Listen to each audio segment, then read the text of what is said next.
Jake Purvis with AmeriLife. My office is in Jacksonville, Florida, and I help clients, family, and friends in the North Florida and South Georgia area. The interest rates, going up has really affected the market. There's a lot of fluctuation. A lot of people are uncertain of what's happening. Interest rates have been good for fixed interest rates, but inflation is, eating that up. So we're seeing now 5% fixed interest rate returns, but inflation's still topping, 7 to 8%. So there's still a lot of uncertainty and still a lot of people just losing money every day. And we're seeing that a lot in the market. And what we're trying to do at AmeriLife and myself is to try to help our clients to look at those options that are available to them that most people are unaware that there are very good principal protected accounts. So you're not worried about the market volatility, but we're still able to add in and take into account and earn when that market's going up. So when that market's going down and a lot of people are losing money, my clients aren't losing money. I'm not getting that phone call for clients that are, hey, what happened? What's my account look like? How much have I lost this week? I don't get those phone calls. I get to, if the market's going down, worst case scenario, I'm saying, hey, good news is that your money's 100% safe. It's insured. It's not going anywhere. I was like, and the market is going down. And sadly, for everybody else, that's a good thing for you because when the market starts going back up, you're going to jump in and receive some of those gains. You look at your overall financial health and well-being in retirement especially, a lot of people don't take into account that everything is connected. From your health insurance, which is the health care is the number one cause of bankruptcy in this country, to interest rates that are fluctuating, changes in your IRA and 401k could be taking a dive. So, and then it's is your health insurance, are we going through a cancer treatment? Are we positioned well enough to make sure our bills are paid while we're also paying for treatment care? And then it's that family member that gets sick and needs that extra assistance. Maybe they don't need to be in a nursing home, but they still need that ongoing care. And then who's going to be that caregiver? Does that healthy person now need to become that caregiver in retirement? Is that wife that's 120 pounds able to pick up and transfer her 200-pound husband when she's 70 years old?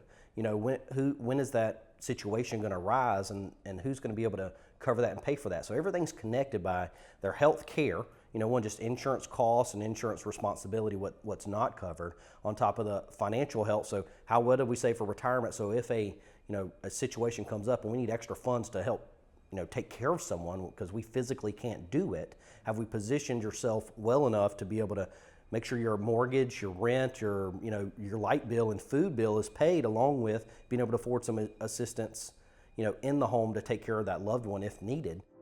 We went through COVID. Everybody's went through COVID. A lot of people got sick. A lot of people passed away, and a lot of people are still dealing with those residual side effects from having that disease, that illness. And I'm seeing a lot more people that are financially still doing well, but are now more interested in long-term care where before they weren't. So most people don't want to even look at or think about long-term care in that sense because, number one, if I think about it, it means it's going to happen to me.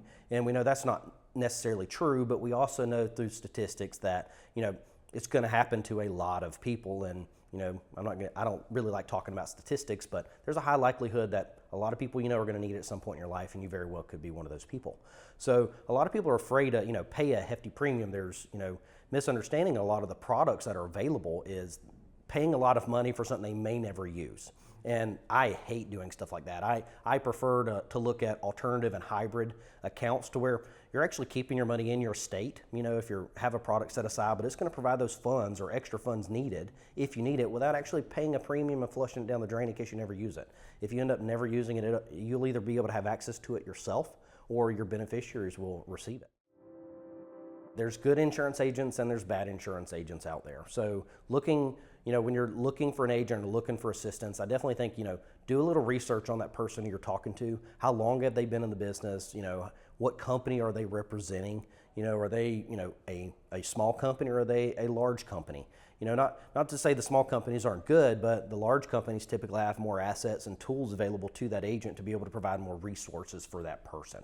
So when it comes to, feelings and stuff like that, everybody should do what's absolutely best for them every time. Nobody else really matters except for you as the insured. So when you're talking to an agent or interviewing an agent and talking with them, you got to get a feeling and really understand what they're for. Maybe get some referrals from some of their clients if you're talking about doing some bigger business or bigger policies that could really financially affect you. But really look at what tools and resources they have at their available, how they're approaching you, make sure they're, Are they telling you about their family? Do they hide stuff? Are they trying to be connect with you? Because if they don't want to connect and they don't care about you, and then they don't care about what product you're getting and your goals. But if they take the time to actually listen to you, what's important to you, and try to develop a plan, that's focused around what you care about, that's probably a good agent to work with. I've been in the business now for over 10 years, and I've only worked for AmeriLife. And so for somebody new to get into the business, it's a phenomenal ride if you get to ride the ride, if that makes any sense. But, it is a hard business, it's a hard career. You've got to have grit. You got to have that determination not to fail, because in your first couple of years, you're going to fail. It's part of it, and it's about how you get back on the horse, if that makes sense, because you're going to stump your toes, you're going to scrape your knees. It's going to happen again and again, but the longer you're in that business, it's the residual income, it's the relationships you build with your clients that is ongoing business from referrals. At this point, my clients, and I take excellent care of my clients, provide outstanding customer service. In return, they take care of me by sending me more referrals. That's really how my business grows, but when you're new, you've got to build that book of business, so you've got to hustle. You've got to get out there and knock doors, meet new people, introduce yourself to as many people as you can, and work your way. You have that grit to be successful, but it's going to be a lot of hard work.